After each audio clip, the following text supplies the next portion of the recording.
C'est une triste journée aujourd'hui pour les jeunes et pour les régions du Québec.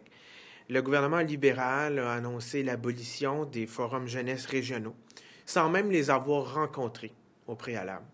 Pourtant, le secrétariat à la jeunesse et toutes les organisations confirment que les forums régionaux, les forums jeunesse régionaux, font un excellent travail. Le premier ministre, qui est aussi ministre responsable de la jeunesse, n'a pas daigné participer même à l'annonce d'aujourd'hui. D'ailleurs, il n'a jamais défendu les jeunes du Québec depuis qu'il est ministre responsable de la jeunesse, ce qui m'apporte à dire qu'il ne mérite plus son titre de ministre responsable de la jeunesse. D'ailleurs, c'est lui qui leur a apporté l'odieux de mettre 80 ou près 80 jeunes au chômage aujourd'hui, du moins au 30 juin.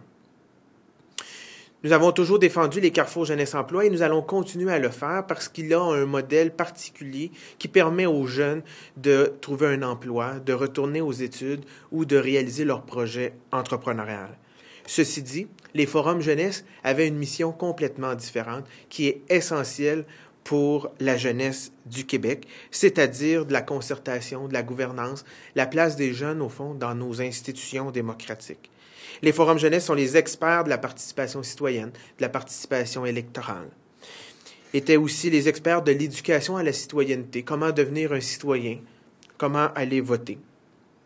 Pour eux, c'est aussi eux qui s'occupaient du Fonds régional d'investissement jeunesse à travers le Québec, avec des règles rigoureuses, gérées par et pour les jeunes pour des milliers de projets partout dans toutes les régions du Québec.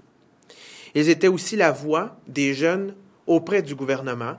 Rappelons-nous que le précédent gouvernement libéral avait aboli le Conseil permanent de la jeunesse, donc les forums jeunesse régionaux pouvaient occuper cet espace d'échange avec le gouvernement. D'ailleurs, lorsque nous étions au gouvernement, nous avons mis au cœur de la consultation Destination 2030 qui a mené au livre blanc et éventuellement visait à écrire la prochaine politique jeunesse du gouvernement du Québec. Nous avons mis au cœur de cette tournée de consultation les forums jeunesse partout dans les régions du Québec.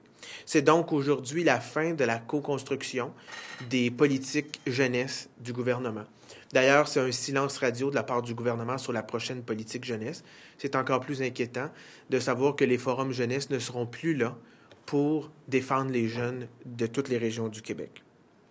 C'était aussi un lieu de formation pour la relève des administrateurs du Québec.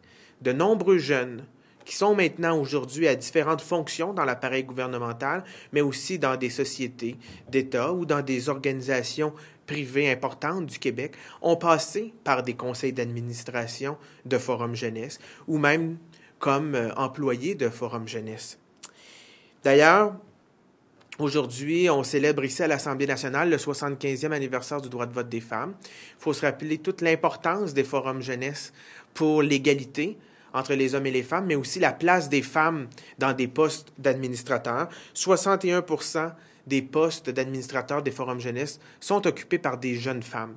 Donc, on peut parler de vœux, on peut parler de souhaits, mais le gouvernement, aujourd'hui, par cette annonce, envoie un signal contraire.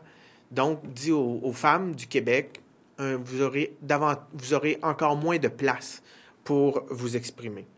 Donc, on peut se questionner quelles sont la place maintenant, quelle est la place des jeunes du Québec, quelle est la place des femmes au Québec dans la participation citoyenne, dans le débat d'idées. C'est comme si le gouvernement actuel ne trouvait pas assez, c'était pas suffisant pour lui de bâillonner l'Assemblée nationale, que maintenant il s'apprête à bâillonner tous les jeunes du Québec qui veulent débattre et qui ont des idées à nous transmettre. Donc c'est vraiment un jour sombre pour la jeunesse, pour les régions du Québec. Et comme nous sommes l'opposition officielle, le Parti québécois, nous allons poursuivre ce travail pour dénoncer ce gouvernement dans toutes ses actions contre la jeunesse et contre les régions. Et je n'hésiterai pas demain, lors de l'étude des crédits jeunesse, à questionner de nouveau le premier ministre, qui est encore ministre responsable de la jeunesse, pourquoi il veut mettre de côté tous ces jeunes et encore les régions du Québec. Merci beaucoup.